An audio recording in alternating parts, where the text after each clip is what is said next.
नमस्कार दोस्तों, good morning दोस्तों। ये जो लंबी प्रक्रिया है रिक्रूटमेंट की, ये आज से नहीं है, बरसों से यही प्रक्रिया चली आ रही है। और इन चीज़ों को हमने झेला है, हमने फेस किया है और इसको रेक्टिफाई करवाने की भी कोशिश की, पर सरकार ने कभी रेक्टिफाई नहीं किया। और एक बात आप जान लें, जो सरकार चाहती है वो ही करती है। आप भले कितनी भी कोशिश करो, उसका 1 से 2% भी सरकार अगर कर ले तो ये गनीमत है। तो मैं क्या बताऊँ, हम लोग तो 2011 में एसटीटी क्वालिफाइड किया था और सिर्फ क्वालिफाई करने वाले 1000 कुछ थे। उसके बाद भी इतनी डिफ़िकल्टी हुई नौकरी लेने में, इतनी डिफ़िकल्टी हुई, जूते घिस गए, चप्पल घिस गए।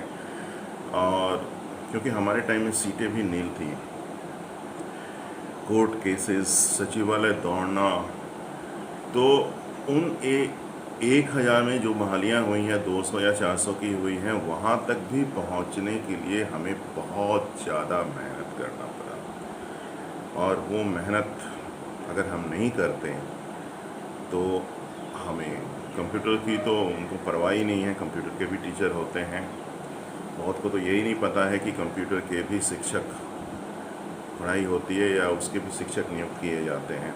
बहुत सारे पदाधिकारी, उनको ये भी नहीं पता है, अभी भी नहीं पता है बहुत लोगों को कि कंप्यूटर की भी पढ़ाई होती है। दे थिंक कंप्यूटर वाले हैं तो चलो, एक मेरे को डाटा एंट्री ऑपरेटर मिल गया, स्कूल का जो एग्जामिनेशन का काम होगा वो कर देगा।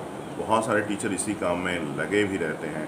तो ये हमारा मेन वक्त थोड़ी ना है, हमारा मेन वक्त तो टीचिंग करना है, C++ पढ़ाना है, मल्टीमीडिया एंड वेब डिज़ाइन पढ़ाना है। पर जो सिस्टम में फंगस लगा हुआ है, सिस्टम में फंगस ऐसा लगा हुआ है कि मत पूछो। मुझे कितनी बारी बुलाया गया कि आप यहाँ पे आरडीडी ऑफिस में काम कर लो, तो वहाँ काम कर लो। मैं कोई ना कोई बहाना मार देता हूँ कि मुझे हिंदी में टाइपिंग नहीं आती है, मुझे ये नहीं आता है। क्योंकि आप अगर वहाँ पे काम करोगे तो एक जो पदाधिकारी होंगे उसके आपके अंदर में काम करना पड़ेगा, लाइक मतलब असिस्टेंट काम करना पड़ेगा। स्कूल में आप as a PGT computer free हो, इंडिपेंडेंट हो, आपका कुछ अपना रुतबा है, तो वो अलग चीज़ है। एज अ पीजीटी काम करना और एज अ कलर काम करना, आई डोंट थिंक। हाँ, वहाँ जाके आप पैसे कमा सकते हो, अगर 2 नंबर पैसे कमाना है तो आप वहाँ जाके पैसे कमा सकते हो। बहुत सारे टीचर्स करते हैं, ऑफिस में काम करते हैं और वो पैसे भी कमा रहे हैं। तो मुझे तो ऑनेस्टी से काम करना है, जो मेरा दायित्व है। मुझे अभी भी, मैं ट्रांसफ़र के लिए गया था डीडीसी के पास, तो उन्होंने बोला तुम्हारा प्रतियोजन नियोजन कर देते हैं यहाँ पे, बोलो कहाँ जाना चाहते हो। तो मैं बोला सर मेरा आप ट्रांसफ़र कर दीजिए, दैट्स ऑल, मुझे कहीं प्रतिनियोजन में नहीं जाना है। तो ऐसा तो मैंने बोला नहीं, मैं शांत हो गया। तो बहुत ही डिफ़िकल्ट है, कोई भी अब ट्रांसफ़र की भी प्रक्रिया पता नहीं। अच्छा, ये इंटर डिस्ट्रिक्ट ट्रांसफ़र तो होता ही नहीं है, और अपने जो नियोजन इकाई है उसमें ट्रांसफ़र होता है वो भी नहीं करते हैं, उसमें भी पैसे का खेल चलता है। बहुत जो क्लरिकल स्टाफ जो है ना, वो इतने करप्ट हैं यहाँ के, इतने करप्ट हैं। वो कोई भी काम, आपको एक लेटर भी टाइप करवाना तो उसमें भी पैसा लेंगे।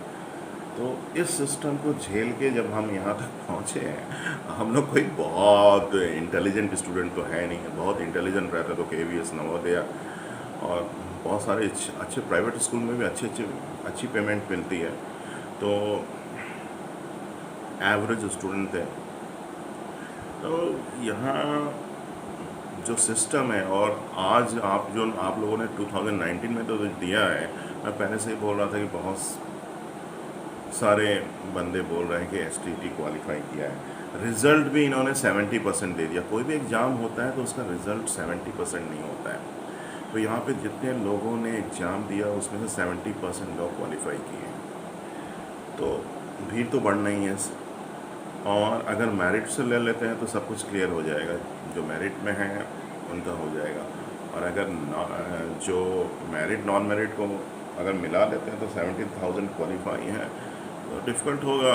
इतनी सीटें तो सरकार नहीं बढ़ने वाली है, नहीं कि हम लोगों ने 200-400 करवाने में तो हालत ख़राब हो गया था, तो इतनी सीटें तो होने वाली नहीं है।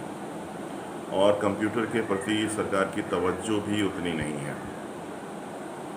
और क्या होता है, भविष्य में आपको मेहनत करना पड़ेगा। अगर सीटें बढ़वानी है तो आपको खुद मेहनत करना पड़ेगा, खुद आंदोलन करना पड़ेगा, खुद सचिवालय जाना पड़ेगा, ग्राउंड पे वर्क करना पड़ेगा। कुछ बच्चे हैं ट्विटर ट्विटर ट्विटर ट्विटर, तो ठीक है, ट्विटर करते रहो।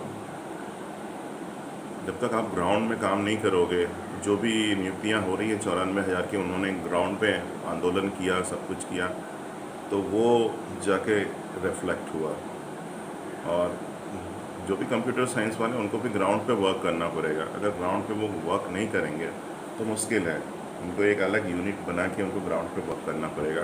अगर कुछ सीटें बढ़ानी है, सीटें क्या होता है, कैसे बढ़ेगा, ये पॉसिबिलिटीज़ बहुत कम है।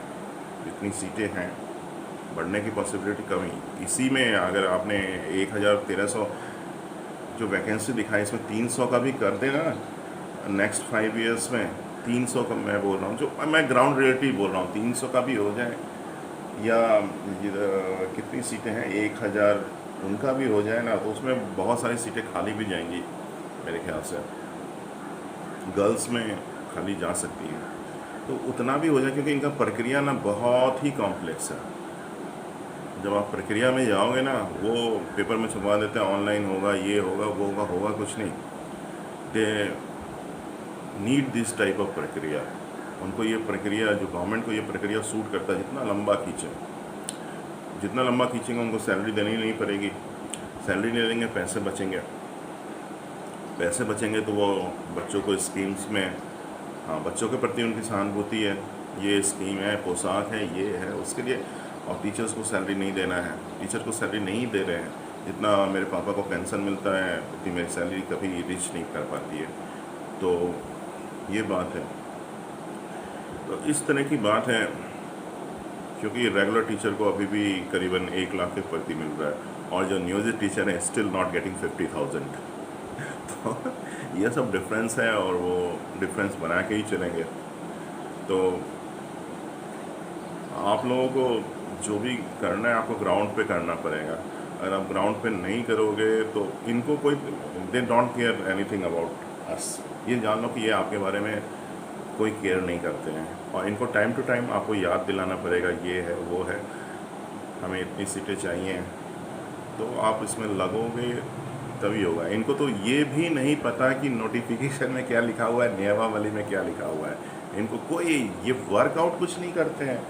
कोई भी वैकेंसीज आप KVS में जाकर, लाख KVS में भी क्वेश्चन आउट होते हैं, और कोई भी वैकेंसीज में एक कंसिस्टेंसी रहती है।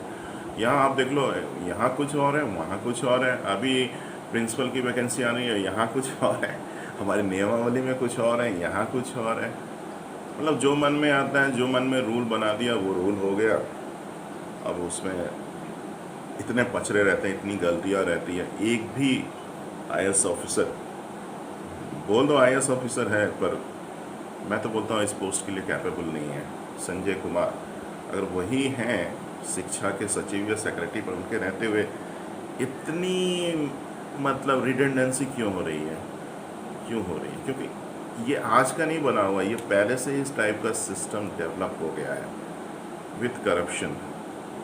और मैं आज भी दावे के साथ कहता हूँ कि 80% of the teachers are still working fake teachers.